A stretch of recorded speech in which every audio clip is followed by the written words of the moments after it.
البنات، كنتمنى تكونوا بخير وعلى خير. اليوم غنشارك معكم جوج ديال الوصفات. الوصفه الاولى هي عباره على غوماج. هاد الغوماج غنقيو به وجهنا من دوك الاوساخ اللي كيكونوا فيه وداك الترسبات اللي كيكونوا لداخل عندنا في البشره، ومن بعد غندوزو للماسك اللي غينفعنا البشره ديالنا، غيغديها لنا، غيفتح لنا البقع الداكنه، يعني غيولي لنا اللون ديال البشره ديالنا موحد، ما كايناش بلاصه كحله وبلاصه بيضاء، وغيسد لنا حتى المسامات اللي كيكونوا محلولين. خليكم معايا حتى الاخر ديال لا فيديو باش تشوفوا معايا كلشي. اول حاجه باش غنبداو هي القهوه اللي كنعتبرها انا افضل مقشر نقدر نديرو لوجهي. غنديرو تقريبا معلقه ديال القهوه من الافضل ما نديروش القهوه سريعه الذوبان، يعني غنديرو ديك المطحونه اللي القهوه عاديه اللي كنطحنو. من بعد غنديرو معلقه ديال سكر سنيده. الا عندكم السكر الاشقر تقدروا ديروه حتى هو مزيان.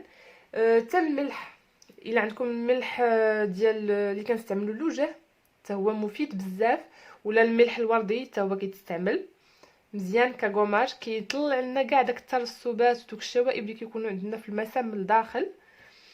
وهذا الخليط غنزيدوا عليه تقريبا معلقه ديال ياغورت طبيعي، فوالا،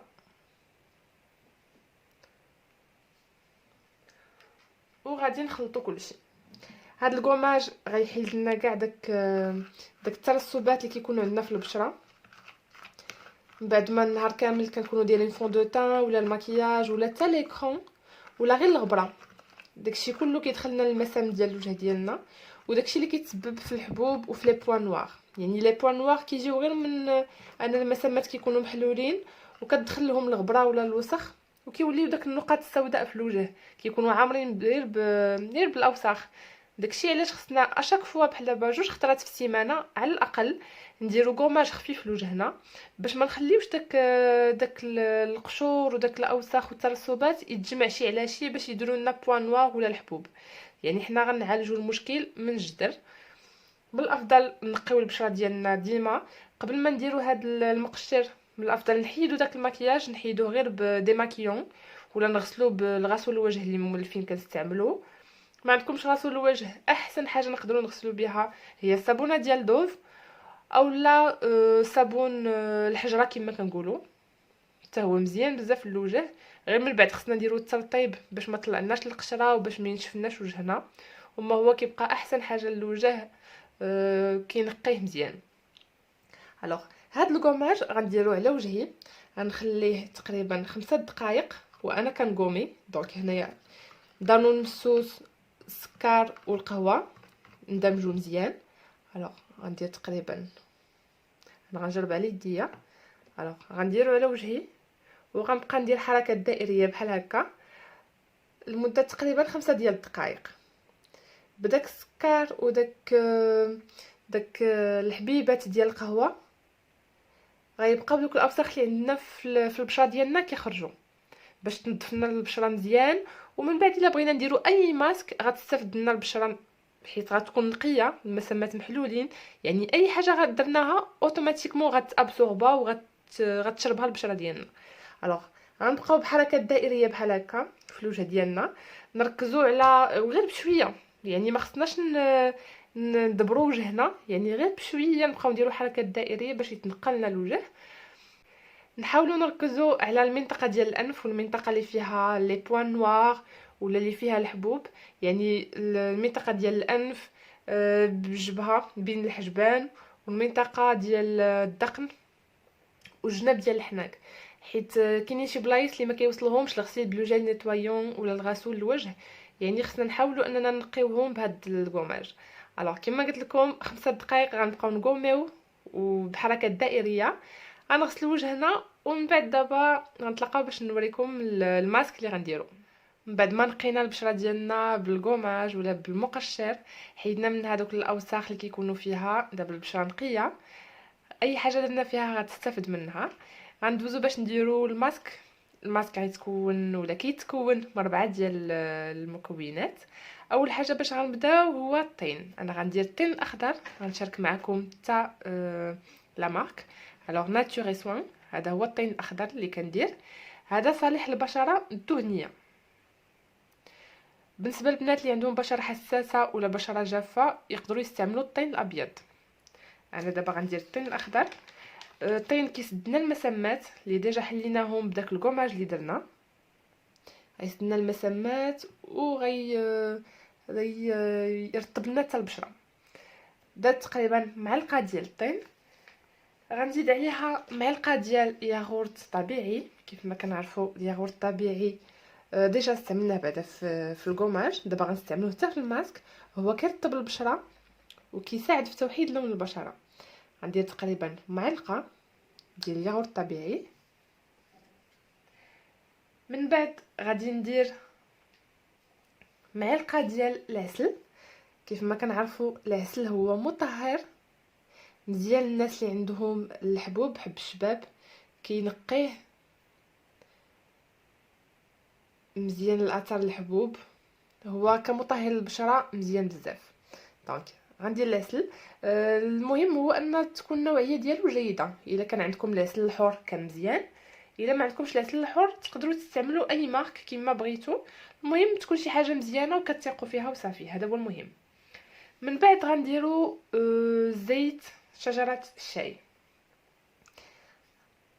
فوالا، زيت شجره الشاي احسن زيت للبشره الدهنيه اللي فيها الحبوب ولا اللي فيها لي بوين نوار. انا ديجا كنت شاركت معكم واحد الوصفه فيها زيت شجره الشاي، وفي نفس الوقت فيها حتى الطين الاخضر بالنسبه للمسامات، البنات اللي كيعانيو من مسامات واسعين. حيت الاغلبيه ديال هذا المشكل عند الناس اللي عندهم البشره دهنيه، كيكونوا المسامات واسعين. يعني خصنا شي حاجه اللي تسد لنا دوك المسامات باش ما يبقاوش باينين. حيت اون فوا كنديروا بحال دابا الفون دو تان كيجيو باينين بزاف، يعني خصنا لابد شي علاج فعال. احسن حاجه نقدروا نديروها هي الطين الاخضر وزيت شجره الشاي. هذه كتيبس الحبوب، مزيانه للحب الشباب، مزيانه لداك القشور اللي كيكونوا عندنا في الوجه، افيكاس. دونك فوالا. وبور لا مارك لا ميم شوز، ناتور سوان هي اللي كنستعمل. الوغ غنديروا تقريبا معلقه صغيره ديال زيت شجره الشاي.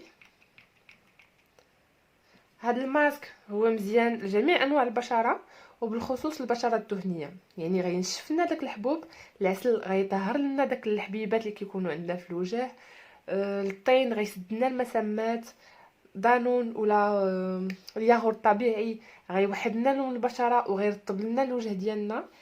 وزيت شجره الشاي كيف ما قلنا مزيان لحب الشباب. يعني هاد المكونات كاملين غينفعونا البشره ديالنا اللي هي ديجا نقيه. نقيناها بيان سور بداك الكوماج اللي درنا. الوغ انا غنخلط مزيان هادشي كامل.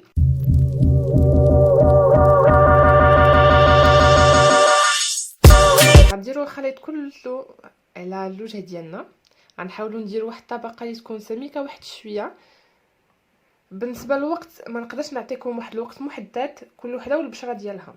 يعني غنخليو الطين على وجهنا حتى ينشف بوحديتو. اون فوا غينشف غنغسلوه مزيان حيت كيبقى لاصق شويه. ومن بعد غنديرو كريم مرطب. دابا غندوزو لمرحله الترطيب. بالنسبه للكريم المرطب اللي كنقترح عليكم اليوم هو بروفيتال فيتامين سي. فيتامين سي كما عرفنا كيفتح لون البشره وكيعطيها واحد الاشراقه زوينه بزاف. انا هاد لا كريم جربته وعجبني بزاف. دونك كيرطب البشره، كيفتحها في نفس الوقت، وانتي اج يعني مضاد للشيخوخه. دابا البشره ديالنا نقيه، مسامات مسدودين، يعني غنقدروا نستعملوا هاد لا كريم، غنستافدوا منها 100%. هي طبيعيه. غنوريكم غير لا تيكستور كي دايره. فوالا، هذه كنستعملها غير في الليل، وفي الصباح كنغسل وجهي مزيان بالجيل نيتوايون ولا بصابونه، ومن بعد كندير ليكرون. اذا هاد لا كريم تقدروا تلقاوها في الفارماسي ولا بارافارماسي. هي كريم اكليرسيسونت انتي اج هيدراتونت، يعني كترطب في نفس الوقت كتبيض ولا كتفتح لون البشره. حيت هو ما كاينش شي كريم كيبيض، اللي سمر راه سمر واللي بيض راه بيض. تفتيح لون البشره كنعنيو بها ان البشره كترجع للون ديالها الاصلي، وإلا كانوا شي بقع سوداء كيتوحد اللون ديالهم وما كيبقاوش سوداء، يعني كيرجعوا اللون ديالهم الاصلي. هذا هو اكليرسيسونت ولا مفتح البشره. يعني ما يمكنش الواحد يكون سمر ويرجع بيض، امبوسيبل، ما كايناش هادي، صوفي لا دار فون دو تان بيان سور. دونك هاد لا كريم كما قلت لكم غتلقاوها في لا فارماسي ولا بارا فارماسي. الثمن ديالها في الصيدليات هي 105 دراهم.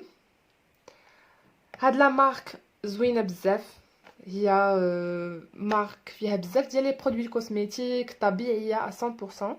انا جربتها وخديت منها لا فيتامين سي، خديت منها بزاف ديال لي برودوي، يعني كنثق فيهم. وكان هذا هو الفيديو ديال اليوم. كنتمنى يكون عجبكم الكوماج، الماسك ولا كريم هيدراتونت ولا الكريم المرطب اللي شاركت معكم. الا عجبتكم لا فيديو بارطاجيوها وديروا لايك، وما تنساوش تابوناو لاشين باش ان شاء الله يوصلكم الجديد ديالي. كنتمنى نكون فتكم وخليتكم على خير، ونتلاقاو ان شاء الله في فيديو واحد اخر.